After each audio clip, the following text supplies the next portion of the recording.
enfim, a pastora estava até tentando me convencer da gente ter só o culto da manhã, e para juntar todo mundo, né? Ficaria muito melhor. Tem alguns aí que já estão levantando a mão para cima e dizendo: é para isso que eu estava orando, Senhor. Senhor, ouve as orações, né, Túlio?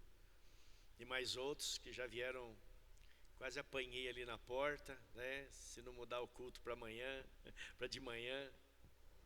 Mas vamos orar, né, queridos? Amém? Os que estão aqui pela primeira vez, sejam bem-vindos. Amém? E todos os demais, sejam bem-vindos, sintam-se em casa. Nós estamos na casa do nosso querido papai. Hoje nós ministramos a Santa Ceia do Senhor, e eu quero ministrar sobre uma palavra sobre o título Ponto de Inflexão.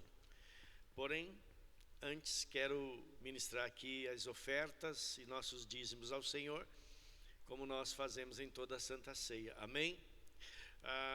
O nosso decreto está em Mateus capítulo 6, versículo 10, e nós lemos na versão NTLH, nova tradução na linguagem de hoje, e na qual diz: venha o teu reino, que a tua vontade seja feita aqui na terra, como é feita no céu. Vamos juntos?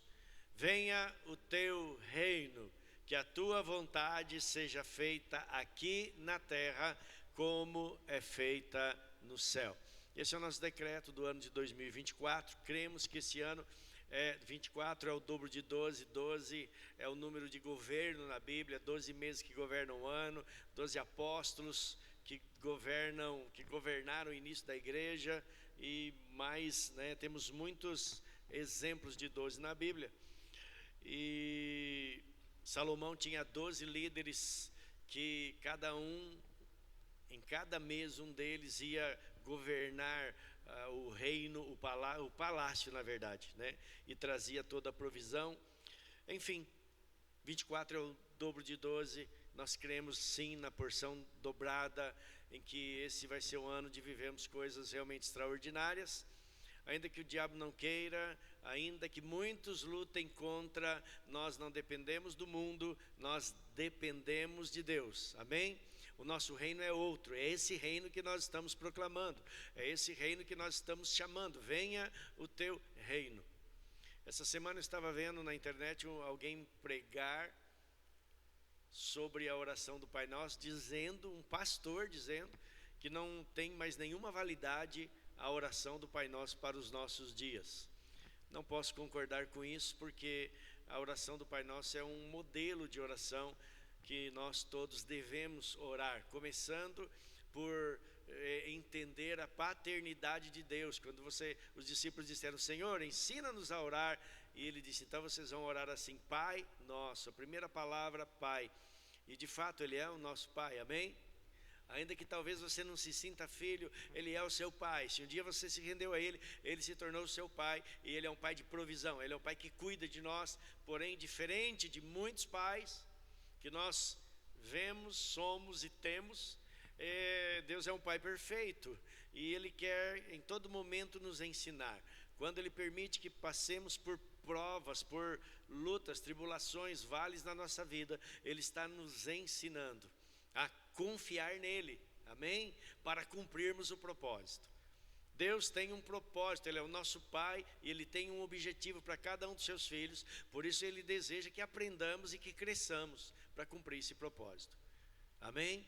Então, quando nós somos desafiados pela palavra, quando nós encontramos princípios da palavra que Ele colocou, porque é a palavra de Deus. A Bíblia é a palavra de Deus, ela não contém, ela é a palavra de Deus. Inclusive, nós estamos lutando e batendo aqui que todos esse ano leiam a Bíblia, pelo menos durante o ano todo, pelo menos uma vez. Amém? Glória a Deus. Quantos estão lendo a Bíblia aqui? Se propuseram a ler a Bíblia inteira esse ano, é isso? Não é você ler a Bíblia esporadicamente, mas a ler a Bíblia inteira, amém? Um amém foi muito fraco.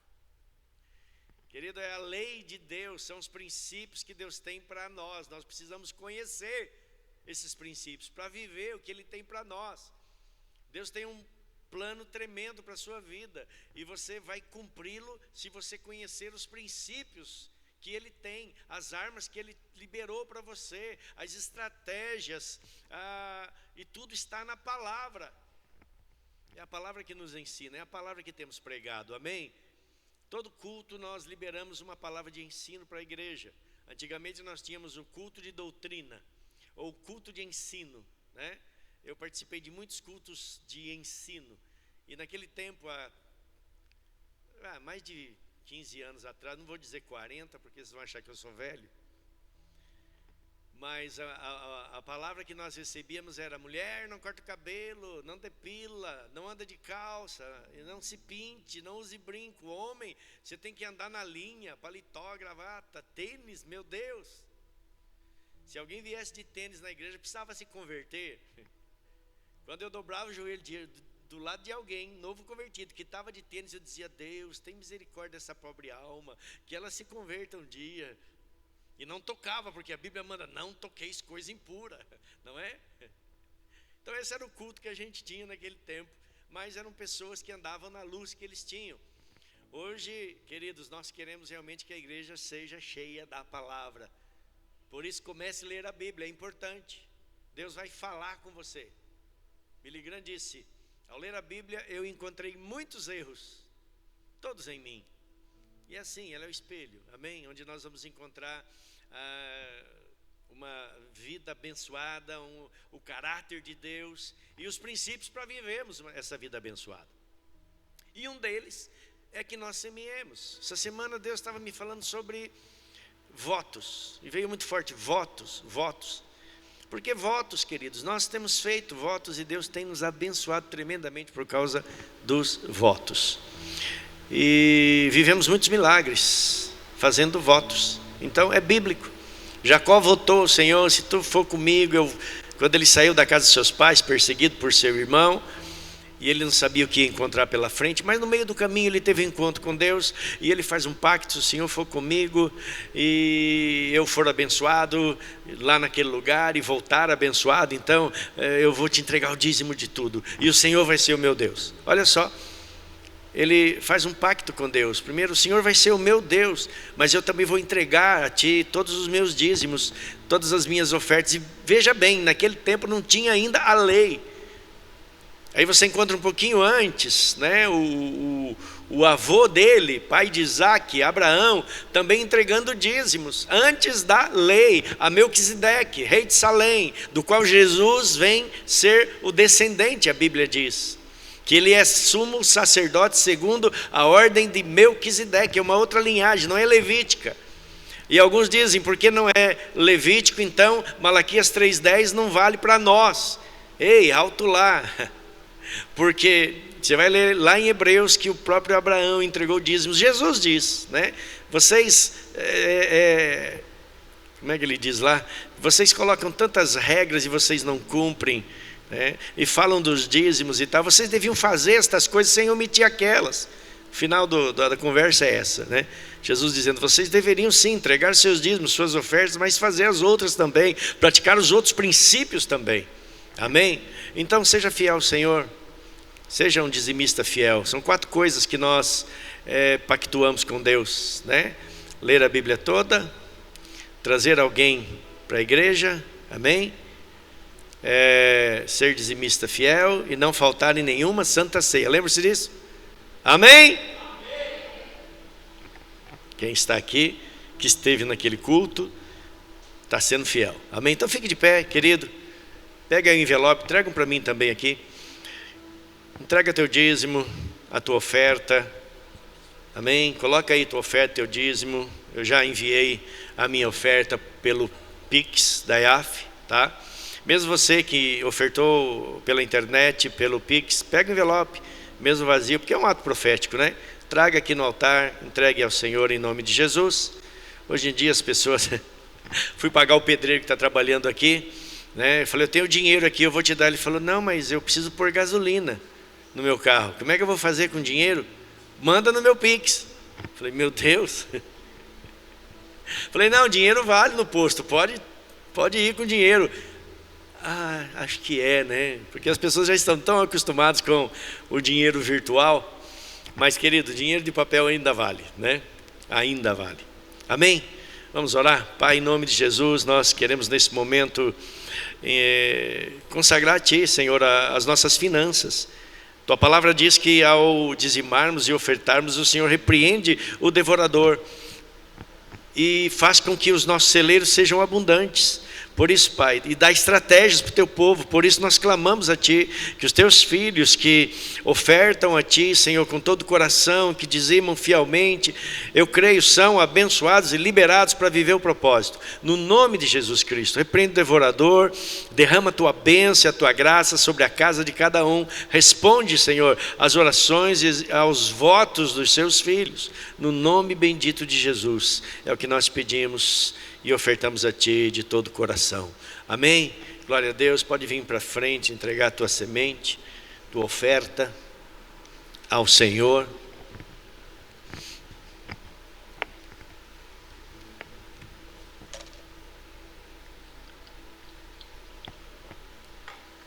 Pode até pôr uma música aí se quiser.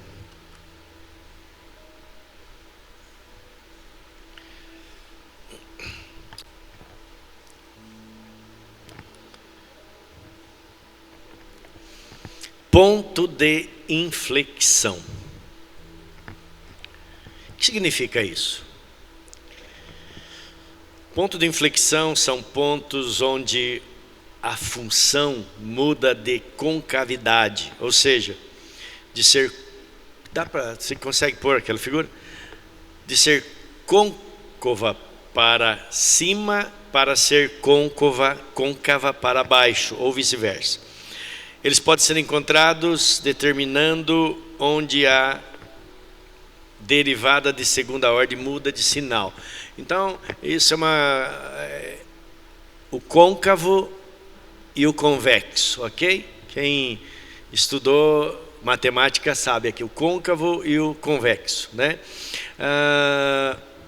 O ponto de convergência é exatamente, o ponto de inflexão, é exatamente onde muda a rota, né? Então está indo assim, aí de repente começa muda de direção, né? Porque se não tiver o ponto de inflexão, queridos, o côncavo, né? Ele vai se tornar um círculo, assim como o convexo também. Está entendendo? Então o ponto de inflexão é onde há uma interferência e a rota, o caminho, o destino mudam. Nós vivemos em ciclos e não em círculos. Precisamos entender isso. Mas a maioria das pessoas não completam os ciclos, porque vivem em círculos. E o círculo, você vai sempre estar voltando para o mesmo ponto, para o mesmo lugar. E são muitas as pessoas que dizem, não acontece nada na minha vida. Parece que tudo que é ruim se repete. Poucas são as coisas em que eu deva comemorar. Passei 2023 assim, e já estou esperando 2024 da mesma forma. Mas, querido, precisamos entender que isso pode mudar. E que Deus deseja que isso mude, que a sua vida pare de ser em círculos e realmente você comece a viver ciclos. E claro, os ciclos precisam ser fechados, porque os ciclos acabam e começam novos ciclos. Amém? É o que Deus deseja. Em cada ciclo ele tem algo, ele tem um nível de autoridade para que você viva, um nível de poder para que você ande, um nível de revelação. Então, ponto de inflexão trata do momento no qual as decisões podem mudar o rumo da nossa vida, podem mudar o rumo da nossa história. E eu quero ler Josué capítulo 24, versículo 15, Josué 24, 15, quando lá no final já do livro, no último capítulo, Josué, ele chama o povo a tomar uma decisão. E ele diz o seguinte, na versão NVI, 24:15: se porém não lhes agrada servir ao Senhor, escolham hoje a quem irão servir. Se aos deuses que os seus antepassados serviram além do Eufrates, ou aos deuses dos amorreus, em cuja terra vocês estão vivendo. Mas eu e a minha família serviremos ao Senhor. Então, queridos, naquele momento já, quando o povo já tinha realizado já tinha conquistado, na verdade, o seu lugar na terra, e Josué começa a ver toda a conquista, mas ele repara que ainda aquele povo não tinha se decidido quem iria servir. Então ele os chama numa grande reunião e diz: vocês precisam decidir, vão servir os deuses que vocês serviam quando estavam no Egito? Vão servir aos deuses dos habitantes dessa terra antes de vocês? Ou vocês vão servir ao Senhor? Porém eu já decidi, eu e a minha família, eu e a minha casa serviremos ao Senhor. Então chega num ponto de inflexão em que, para continuar debaixo da bênção de Deus, aquele povo, ou para aumentar a bênção de Deus, o seu relacionamento com Ele, esse povo deveria tomar uma decisão, e isso era realmente muito importante, era um ponto de inflexão, porque se tomassem a decisão errada, iriam novamente viver tudo aquilo de ruim que eles tinham vivido até aquele momento, ou iriam retroceder. Entenda uma coisa, nossa vida é feita de decisões. Quantas decisões você toma todos os dias? Até o fato de você estar aqui agora é porque você decidiu estar. Você teve que decidir. De repente teve outras coisas, outros compromissos que apareceram e você poderia não estar, mas você decidiu: eu vou para a casa de Deus, eu vou para a igreja. Você decidiu qual roupa vestir. Você decidiu o que almoçar hoje.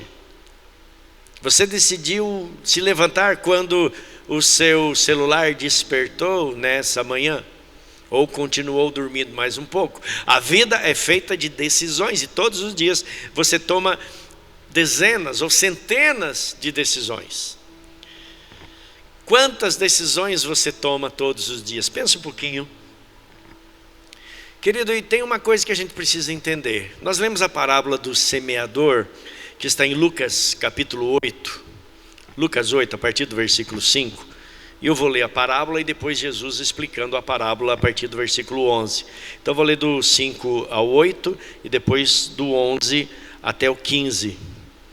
Diz assim, Lucas 8, 5. Eu acho que eu marquei na NVI aqui também. O semeador saiu a semear. Enquanto lançava a semente, parte dela caiu à beira do caminho, foi pisada e as aves do céu a comeram. Versículo 6. Parte dela caiu sobre pedras e quando germinou, as plantas secaram porque não havia umidade. 7. Outra parte caiu entre espinhos que cresceram com ela e sufocaram as plantas. Lá Jesus fala isso num outro livro, acho que em Marcos, e ele diz que os frutos não foram bons. Ela produziu frutos, mas não foram bons porque foram frutos sufocados pelos espinhos. Aí o versículo 8.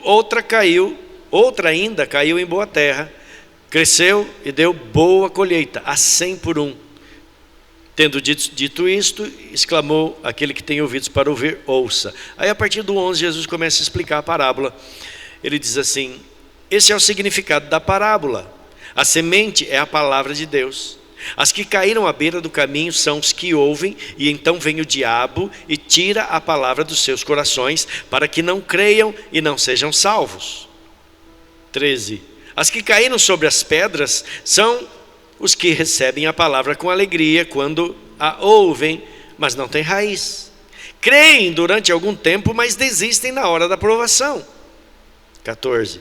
As que caíram entre espinhos são aqueles que ouvem, mas ao seguirem seu caminho, são sufocados pelas preocupações, pelas riquezas e pelos prazeres desta vida e não amadurecem. Os frutos permanecem verdes, pessoas imaturas. Versículo 15: mas os que caíram em boa terra são os que, com um coração bom e generoso, ouvem a palavra, a retêm e dão fruto com perseverança. Para dar fruto precisa de perseverança. De novo, para dar fruto precisa de? Amém? Mas olha só, então aqui Jesus falando, caiu semente na beira do caminho e foram pisadas, e em outra passagem ele contando, outro evangelista falando, diz, vieram as aves e comeram, outras caíram nos pedregais, e então não tinha raiz no profunda, logo morreu a planta. Outra entre os espinhos, não frutificou com abundância, os frutos foram prejudicados. Aqui está falando que não, eles permaneceram verdes. São frutos que falharam por causa dos espinhos, que são as preocupações dessa vida, as riquezas. E Jesus explica que o que entre os pedregais são as tribulações quando chegam, mas teve uma que caiu em boa terra e essa produziu. Então alguém pode dizer, mas como é que eu sei qual é a terra que está no meu coração? Meu pai era agricultor, hoje ele já está no céu colhendo, eu acredito, porque ele era fiel ao Senhor, era um profeta. E eu me lembro que quando, principalmente meu irmão tinha uma chácara bem grande, eu também tinha uma do lado, e ali tinha muitas árvores frutíferas, e ele um belo dia chegou, olhou e falou, essas árvores não estão dando bons frutos, elas não estão frutificando, não estão produzindo. Ergue um pouquinho meu retorno aqui, quem está com um pouquinho, levantar um pouquinho, só um pouquinho. E então ele já falou para o caseiro comprar, deu lá toda a receita, compra isso, e ele comprou, e ele foi lá e cavou, ao redor daquela planta, adubou.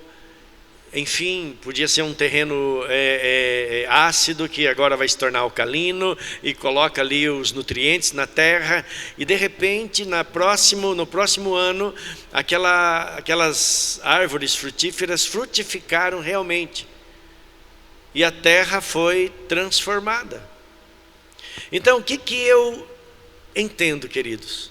Não importa a terra do teu coração, querido, Deus pode transformar, ou você mesmo pode lutar para que isso aconteça, porque a semente está sendo lançada. Cada palavra que você ouve, que o Espírito Santo lança na tua vida, você pode perder essa semente, ou ela pode frutificar, depende do terreno que você está mantendo para cultivar a semente. Agora o terreno precisa mudar. Se for um terreno ruim, que nada nasce, nada produz, tudo que você faz dá em nada, ou em quase nada. As suas colheitas não são abundantes, embora você muitas vezes semeie até financeiramente, dizendo agora vai, mas não vai. É o trabalhar da terra do teu coração. E o que é que pode mudar esse terreno? Diga assim, a palavra de Deus. Amém? Querido, nós precisamos ler a Bíblia. Precisamos, é condição de vitória ou derrota. Você pode estar na igreja há 50 anos, mas nunca leu a Bíblia. Pastor, você não sabe, mas eu não sei ler. Hoje não tem mais nem problema. Você pode ouvir a Bíblia inteirinha. E aqueles que querem focar mais, você lê e ouve. Porque hoje temos aplicativos de Bíblia que fazem isso. E é o que eu mais gosto de ler, que eu mais uso. E ainda você põe na velocidade que você quer. Eu estava falando hoje de manhã, Tem aqueles fleumáticos que coloca lá no ponto 75. E aí começa, no princípio criou Deus. Os mais assim coloca no 1 e aí fala normalmente. Eu, como sou sanguíneo, você já sabe, né? Comecei no 1:25. Quando começa as genealogias, vai para 1:75, quase 2. E normalmente, se eu vejo que o narrador está muito devagar, eu boto no 1:50 e bora lá, né? Já li o Novo Testamento todinho esse ano. Já estou terminando Deuteronômio. Acredito que até o final do mês eu chego em Salmos. E o mês que vem termino de ler a Bíblia. E vou ler mais uma vez ainda esse ano. Por quê? Porque eu preciso que a terra do meu coração seja frutífera. E que a semente que cair aqui, ela precisa nascer, crescer e se multiplicar. Amém? Então, querido, não tem desculpa mais. Leia a Bíblia. Normalmente nós passamos mais tempo na internet ou na televisão do que lendo a Bíblia. Não vou perguntar se é verdade ou não é, porque mentir é pecado. Amém? Então você pode mudar a terra do teu coração. Se você tem Quando eu me converti, queridos, eu tinha muita... Eu estava na escola e eu tinha um professor ateu e ele zombava de Deus e tal, e jogava tudo aquilo na mente, na mentalidade dos alunos. E quando eu me converti foi difícil. Eu percebia que eu tinha uma pedra no meu coração. E todos os dias quando eu ia para a igreja, a gente ia a pé, e era na rua de casa, a casa do irmão Furtuoso, era uma casinha de madeira que ele cedia para ter cultos também, era a igreja nasceu ali. E eu ia falando com Deus, e Deus, tira essa pedra do meu coração, eu quero crer. Não era algo fácil, porque tinha tantas teorias, e eu não tinha conhecimento da Bíblia, e a teoria da evolução, e o darwinismo e tal, já tinha me contaminado. Mas, queridos, eu comecei a ler a Bíblia, e algo aconteceu. O meu coração foi transformado, e eu passei a crer. Amém? Então, a Bíblia é a palavra que pode mudar a terra do seu coração. E a terra do seu coração mudada, você vai produzir frutos e vai correr para o propósito que Deus escreveu para você. Ei, você é único. Você é único. O projeto que Deus tem para a sua vida, o que Ele desenhou para a sua vida, é só para você. É exclusivo, por isso que não adianta você querer imitar alguém. Você é propriedade, a Bíblia diz que nós somos propriedade exclusiva de Deus. E é só dele, amém? Agora você decide o terreno que quer ser. Se é boa semente, então precisa produzir frutos. E esses frutos serão abundantes, amém? Apresente aí o teu coração a Deus e diga: Senhor, eu quero que meu coração mude. Mas comece a ler os decretos de Deus, o testamento. Sabe o que é testamento, querido? Testamento é herança. E a Bíblia tem novo e antigo. A base é o antigo, o novo é é a vida de Cristo, é o que Ele diz que nós temos, é o testamento que Ele deixou, falando da nossa herança. Você tem uma herança, mas você não conhece o testamento que Ele deixou. Se toda a igreja se aplicasse em conhecer a Deus e a sua palavra, seria diferente, muito diferente. Então chega um momento da nossa vida em que precisamos decidir, é o ponto de inflexão. Até hoje a minha vida esteve dessa forma, porém eu estou vivendo desse jeito. Mas eu quero mudança, e não adianta você fazer campanha, não adianta, queridos, você fazer algum sacrifício para que a sua vida mude, se você não muda, se você não decide mudar. Quer que mude as coisas ao seu redor, mas você continua fazendo as mesmas coisas, vivendo a mesma vida. Quer semear, quer colher outras, quer ter uma outra colheita, uma colheita melhor, mas continua semeando do mesmo jeito.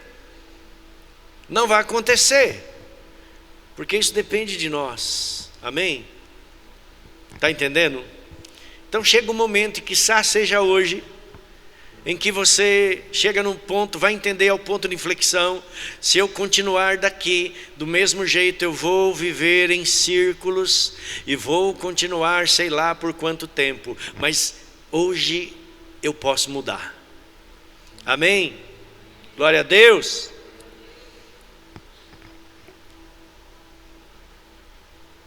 Quando chega esse ponto de inflexão, alguns decidem tomar o caminho que é mais confortável. Tá muito bom, eu vou ficar na minha zona de conforto mesmo, e não vai acontecer nada, querido. Deus entregou talentos. Talento fala de valores. Aqueles talentos que Jesus entregou era ouro, talentos de ouro ou de prata, que eram valorosos, preciosos. E aqueles que está lá em Mateus capítulo 25, a parábola dos talentos, o Senhor que entregou foi embora e disse: quando eu voltar vocês vão me prestar contas. E eles saíram a negociar, diz a Bíblia, foram negociar. Então talento é para ser negociado, é para ser multiplicado, amém? E aí o que ganhou 5 saiu multiplicando, e o que ganhou 2 saiu multiplicando, e o que ganhou 1 disse: eu não gosto disso, eu vou fazer outra coisa. Eu vou fazer o que está dando dinheiro. Eu estou olhando aquilo ali que está dando dinheiro, aquilo que eu vou fazer. O meu talento eu vou deixar aqui, eu vou enterrar ele para que ninguém pegue, pelo menos ninguém vai pegar. E ele foi fazer outra coisa. No dia que o Senhor voltou e os chamou para prestar contas, disse: você é servo mau e o quê? Negligente. Você enterrou o talento. Então vá agora para onde há pranto e ranger de dentes. Não se pode enterrar talentos. O que é o talento? É o dom, é o teu chamado. E Deus te deu talentos para você cumprir o seu chamado. Amém? É aquilo que você sonha. Quando você sonhava, quando você era criança, o que você queria fazer? Alguns sonhavam: quero ser piloto de avião. Eu já queria ser o dono da companhia aérea. Mas quando cresceram, tomaram outro rumo. E aquilo que Deus chamou, às vezes você tem que olhar para a sua habilidade. Qual é a tua habilidade? O que você gosta de fazer? É aí que está o teu chamado, querido. Porque vai ser gostoso fazer. Você vai se sentir bem fazendo. Não adianta querer fazer como esse que recebeu um talento e enterrou, e para fazer aquilo que estava na crista da onda na época.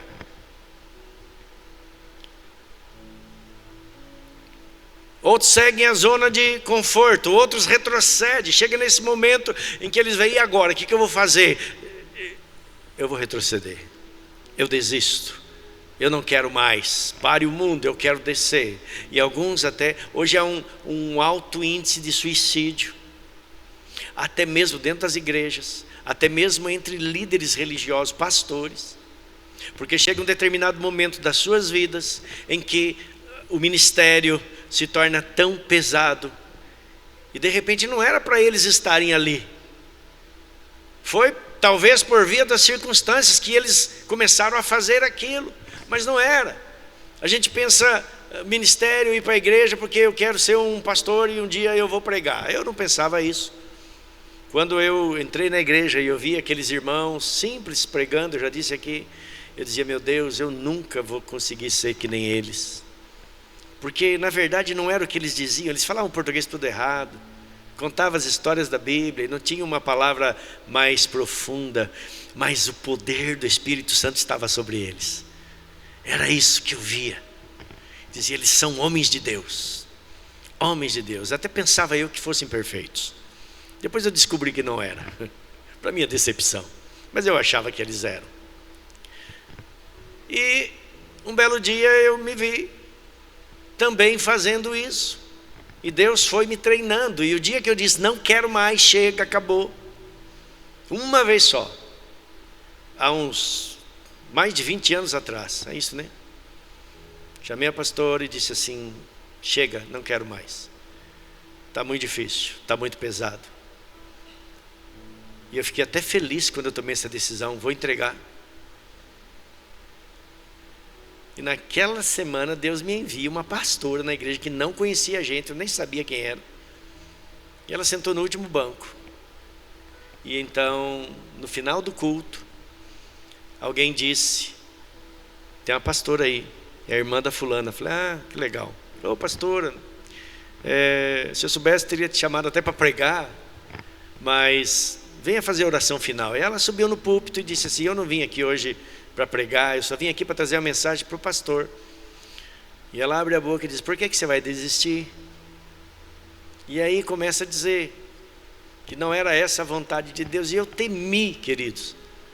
Falei: Deus, eu não quero fugir da tua vontade. Eu pensava que essa era uma decisão que ia ficar tudo bem com o Senhor, que na verdade eu estava no ministério errado, no lugar errado. Não, era aquilo mesmo, só que eram lutas que na minha imaturidade eu não sabia administrar. E então avisei a igreja: não vou desistir mais, amém, glória a Deus, continuo. E estou aqui hoje, porque se tivesse parado, teria de fato enterrado meu talento. Então, queridos, no que Deus te chamou, não pare, não desista, continue. É de Deus, vai, amém? Fala para o seu irmão que está aí do seu lado, dá um empurrãozinho santo nele: vai, não para não. Eu tenho observado nesse tempo de cristão e de líder, que esse retroceder, ou quando chega num ponto de inflexão, você precisa tomar uma decisão, porque senão a tua vida vai tomar um rumo que você não vai conseguir administrar lá na frente. Pode ser bom, pode ser encantador a princípio, pode ser aquilo que a sua alma deseja, pode ser apaixonante, mas é uma grande ilusão. E eu tenho visto pessoas que, quando chega nesse ponto em que elas estão entre, como diz aí fora, a cruz e a caldeirinha, entre servir a Deus ou a si mesmo, para não dizer servir o diabo, o príncipe das trevas, aos poucos eles vão se afastando do propósito de Deus, sem perceber. Quando você percebe, quando você vê, já fica muito difícil voltar. Já fica muito difícil. Hoje eu fiquei triste com uma imagem que eu vi de uma pessoa que já foi desta casa e de repente ela estava dançando carnaval. Uma música de carnaval, não estava lá, mas estava dançando a música e celebrando, né? Porque ela trabalha num lugar que é propício para isso, e ela se vendeu, na verdade, abandonou a sua fé, praticamente ainda diz que tem fé, ainda diz que serve a Deus, mas não está de fato servindo a Deus, porque o seu sonho era ser aquilo, mas não da forma cristã. Ela foi aceitando as ofertas do maligno, e talvez vai se tornar até uma pessoa famosa, mas longe da presença de Deus. Será que isso vai valer a pena lá na frente? Qual é o preço que vai se pagar? Porque o diabo vai prendendo, quando a pessoa menos percebe, já não dá para voltar mais. Então toma cuidado com as suas decisões, porque 1 grau, 1 milímetro fora da rota, na hora que você começa, não parece nada, não representa nada naquele momento, mas daqui a 100 quilômetros já vai dar uma diferença grande, não é? Daqui a 1000 quilômetros, maior ainda. E quanto mais longe a pessoa for, mais difícil é de voltar para o caminho certo, porque vai, durante a caminhada, não adianta, queridos, vai fazendo alianças. Faz alianças com pessoas, faz alianças internas consigo mesmo, faz alianças com as trevas, e fica difícil de retornar depois. Então toma muito cuidado, é um ponto de inflexão que ainda dá tempo. Você pode dizer: eu não vou continuar esse círculo, porque isso vai dar ruim no final, eu preciso interceptar isso, e então vai ser o meu ponto de inflexão. Eu vou voltar, eu vou tomar um novo rumo na minha vida. Amém? Você está entendendo? Para que não haja desvio, temos que focar no propósito, entrar pelo caminho da renúncia. Efésios 4, 22.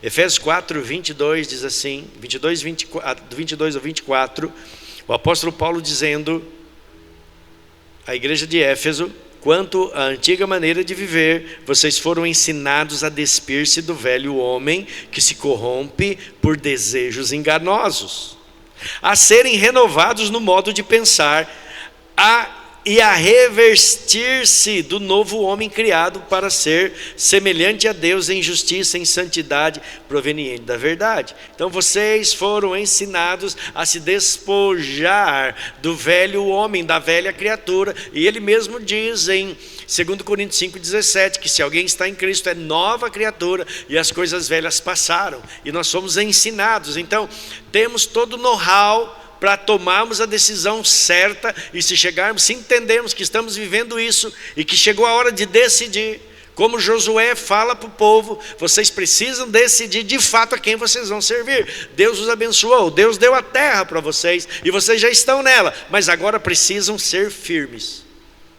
Querido, Deus te abençoa, sim, Deus age por princípios, mas chega um momento em que você precisa dizer: eu vou servir ao Senhor de todo o meu coração, porque senão o propósito não será cumprido.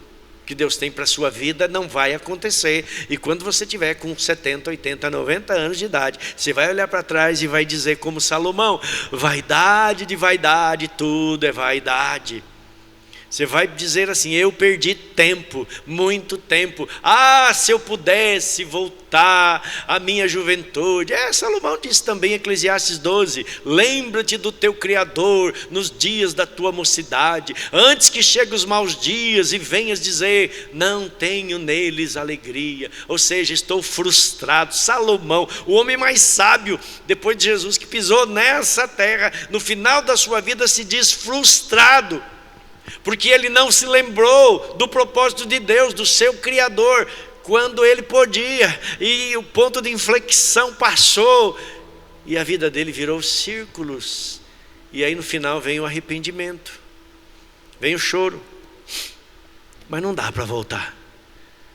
Você pode estar com 50, 60, 70, e pode pensar, claro, queridos, tem decisões que se eu voltasse atrás não ia tomar.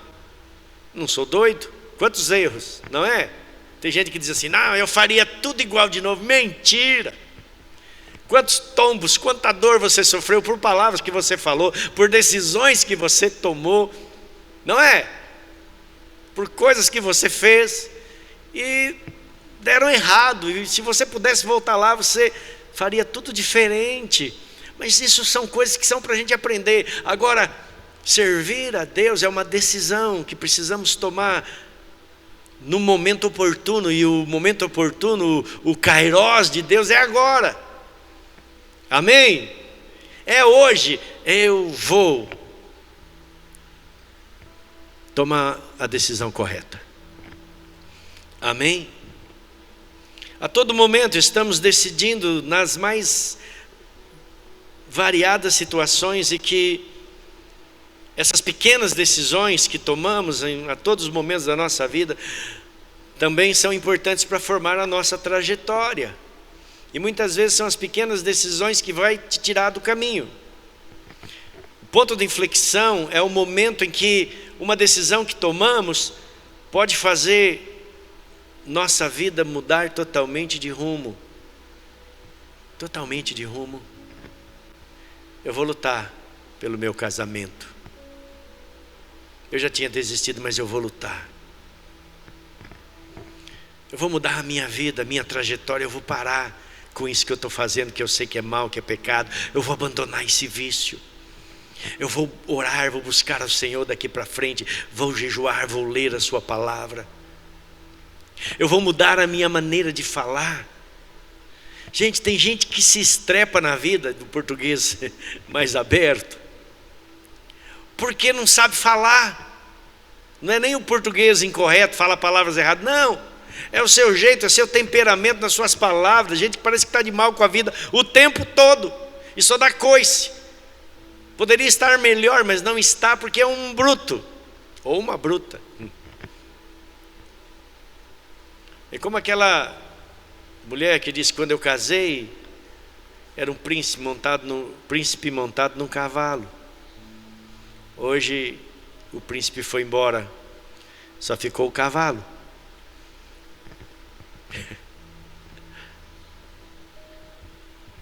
Então, queridos, sim, são mudanças que podem mudar a sua história, a sua trajetória. Quantas oportunidades nós jogamos para cima por causa do nosso temperamento explosivo, de chegar diante de alguém e ser dinâmico e apaziguar. Nós somos briguentos, gente briguenta. Gente briguenta perde as melhores oportunidades, porque ele dá um boi para não entrar na briga, mas quando entra, não é assim que eles dizem? Dá uma boiada para não sair. Gente que não se arrepende, que não muda de atitudes. Orgulhosos. O orgulhoso é isso, é não reconhecer o seu erro. Errou, reconheça. Vai te fazer bem, vai te colocar de novo de volta no caminho, na rota. Lute pelos seus sonhos. Não deu certo mesmo, desista, vou procurar outra coisa. Não, cresça, lute por aquilo que Deus está colocando no seu coração, pelo seu talento, pelo seu chamado. Não virá de graça, você precisa lutar. Quando Deus chama Josué, Moisés tinha morrido. Lá em Josué capítulo 1 ele diz: tão somente esforça-te e tenha bom ânimo, que você vai fazer esse povo chegar na terra prometida. Vai, não desiste, não desanime, tenha bom ânimo. Você vai encontrar lá umas 4, 5 vezes Deus falando para Josué: tenha bom ânimo, não desanime. Por quê? Porque ele poderia desanimar no caminho, senão Deus não diria, porque não seria fácil, era um fardo pesado que Moisés, o homem mais manso da terra, já tinha levado com tanta dor e dificuldade. E agora chegou a vez de Josué, e ele precisava focar no propósito, senão ele não ia conseguir. E é isso, querido, se você não focar no propósito, ficar olhando para lá, para cá, o que está dando mais, hein? Não, fica no propósito, mas não está dando agora, mas vai dar. Deus vai te abençoar, amém? Mas todo mundo está fazendo e não está dando certo, mas com você vai dar. Deus te chamou para fazer isso, amém? Foca no propósito, vai, não desista. Toma decisões. De repente você está num ponto de inflexão: o que eu vou fazer? Prefira servir ao Senhor e cumprir o propósito.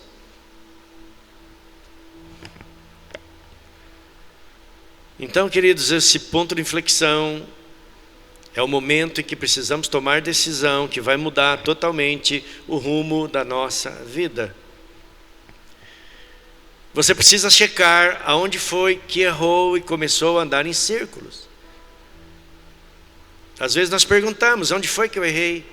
O que aconteceu comigo? Onde foi que eu errei?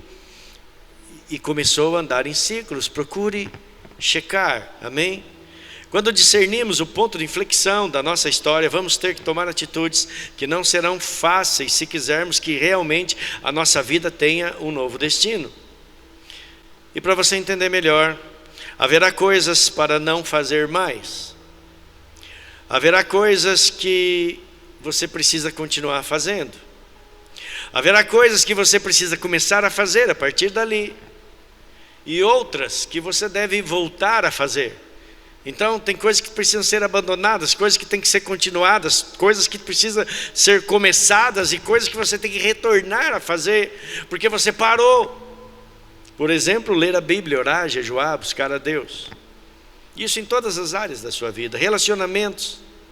E tem o mais importante: haverá pessoas que não deverão mais seguir do nosso lado. Está entendendo? Não estou falando do seu marido, da sua esposa. Mas são relacionamentos que não são construtivos, que te puxam para baixo, que não te fazem crescer. Então é hora de cortar esse relacionamento. E haverá pessoas que você deve buscar para estar do seu lado. Eu tenho dito aqui, sempre vai ter alguém que precisa, do nosso lado, perto de nós, que precisa do que nós temos, e vai ter alguém perto de nós que nós precisamos do que ele tem. Amém? Então tenha sabedoria. Tem gente que, se você andar com ele, você vai andar pelos caminhos tortos. Tem gente que tem uma atmosfera de falência, que se você ficar perto dele, você vai falir também, ainda que seja uma pessoa de sucesso. Você começa a ouvir, ele vai te pôr para baixo, vai te fazer entrar em depressão e tomar decisões erradas. Então não serão decisões fáceis, mas plenamente plausíveis. O novo de Deus só vai se manifestar se você renovar a sua mente. Romanos 12:2. E não vos conformeis com esse mundo, mas transformai-vos pela renovação da vossa mente, para que possais experimentar qual seja a boa, agradável e perfeita vontade de Deus. Amém? Queridos, nós encontramos em Isaías capítulo 6. Já estou encerrando a palavra, nós vamos passar para a ceia. Isaías 6, a partir do versículo 8, quando Isaías já tinha visto, começa o capítulo dizendo, no ano em que morreu o rei Uzias. Aí ele teve uma visão do trono de Deus, né? Isaías chega num ponto de inflexão da sua vida. Ele era amigo de Uzias e ele tinha todo o conforto, tudo que ele precisava estava lá. E aí Uzias morre e ele se vê sem chão, mas Deus dá a ele uma visão, e por causa dessa visão ele contempla os seus erros. Ele diz, ai Senhor, que eu estou perecendo, porque eu habito no meio de um povo impuro, de lábios impuros, e eu vi o Senhor, e eu vou morrer por causa disso, porque eu sou um pecador. E o Senhor diz, não diz nada, apenas um anjo sai do trono de Deus com uma brasa e toca os seus lábios e diz, aí sim seu pecado foi purificado, você está limpo agora. E aí Deus o purifica. Na verdade, qual era o propósito de Deus em perdoar Isaías, em purificar Isaías? Está no versículo 8. E eu ouvi a voz do Senhor conclamando, quem enviarei? Quem irá por nós? E eu respondi, eis-me aqui, envia-me. Hineni, em hebraico. Hineni, eu quero ir, envia-me a mim. Então, querido, o que Deus fez naquele momento difícil de Isaías foi que ele fosse tocado para viver uma transformação e cumprisse um propósito. Mas ele precisou decidir-se. O que você decide? Diante de Deus precisamos tomar decisões. Amém? Eis-me aqui, envia-me a mim. E Deus está buscando pessoas que vão influenciar as esferas da sociedade. O mundo precisa ser transformado, o Brasil precisa ser transformado, e nós precisamos nos levantar como igreja para fazer a diferença nessa terra. Não é apenas no aspecto religioso, mas em todas as áreas, na educação, na economia, na política, na família, nas artes, no entretenimento, na mídia. Amém? Então, se você é da montanha da mídia, querido, se esforce, estude, vai em nome de Jesus, vai nessa unção e comece a conquistar. Chegue lá, faça a diferença. Amém? Como José, que era um garotinho que Deus levou a crescer com tantos problemas, tantas dificuldades, tantas lutas ele passou para que ele pudesse chegar no governo do Egito. Deus quer te levar para essas montanhas. Uma delas é a sua casa. Uma delas você vai se sentir bem, vai dizer, aqui é o meu lugar, e aqui eu vou fazer a diferença. Amém? Você pode dizer, eis-me aqui, Senhor, envia-me. Então fique de pé.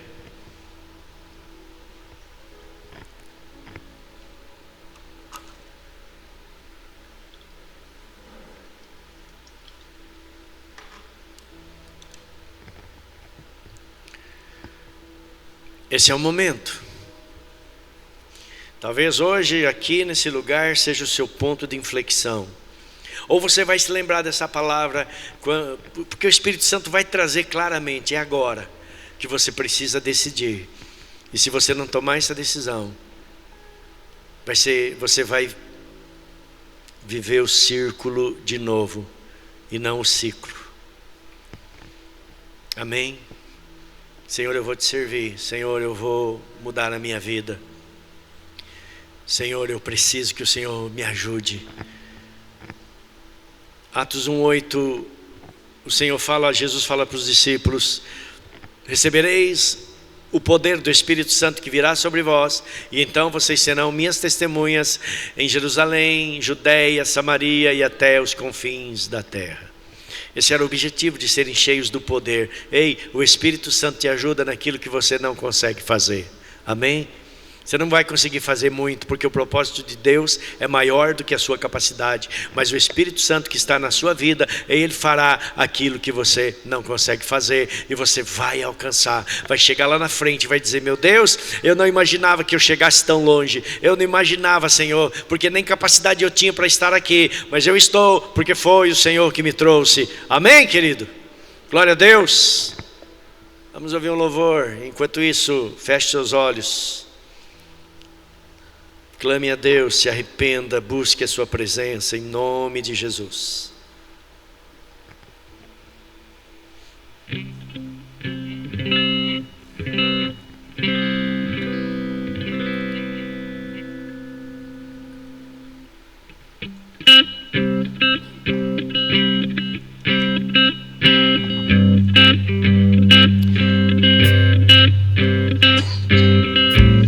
Jesus morreu para cumprirmos o seu propósito.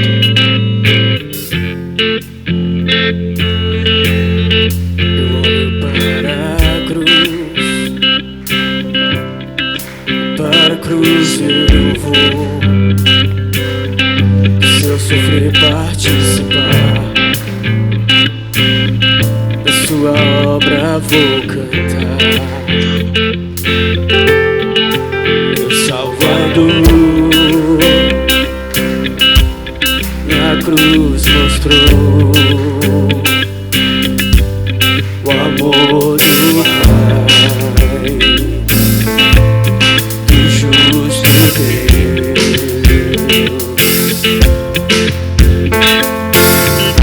Pela cruz me chamou, gentilmente me atraiu.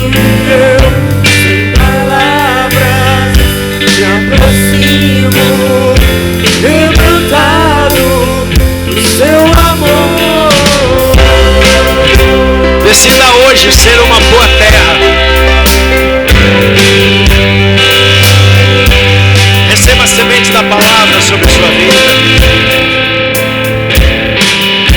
porque ela vai mudar a sua história. Da vida, de graça recebi, por sua cruz, a morte me trouxe minha vida. Eu só amo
daí o que eu, sem palavras, me aproximo, quebrantado por teu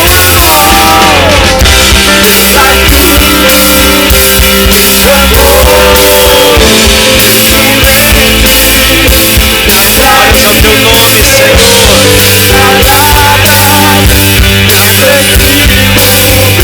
Graças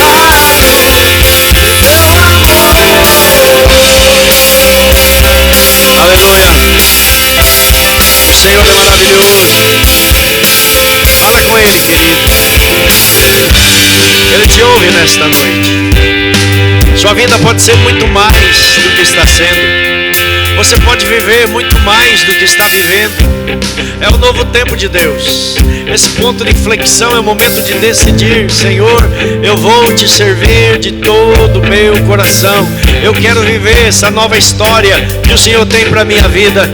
Eu quero viver essa vida abençoada que o Senhor tem para mim, porque eu não conheço ainda. Chegou o tempo, 2024 é esse tempo em que o Senhor marca a sua existência com as maiores bênçãos. Ele te cura, Ele te renova, Ele restaura a sua vida e Ele muda a sua história para viver uma vida extraordinária na presença dEle. Seja cheio do Espírito Santo, receba cura nesta noite, e o Senhor que te abençoe e te guarde para viver essa nova história todos os dias da sua vida, em nome de Jesus, em nome de Jesus. Diga amém. Eu vou viver. Dá um aplauso a Ele. Quem está assistindo pela internet, seja tremendamente abençoado, em nome de Jesus. Decida-se hoje. Aleluia.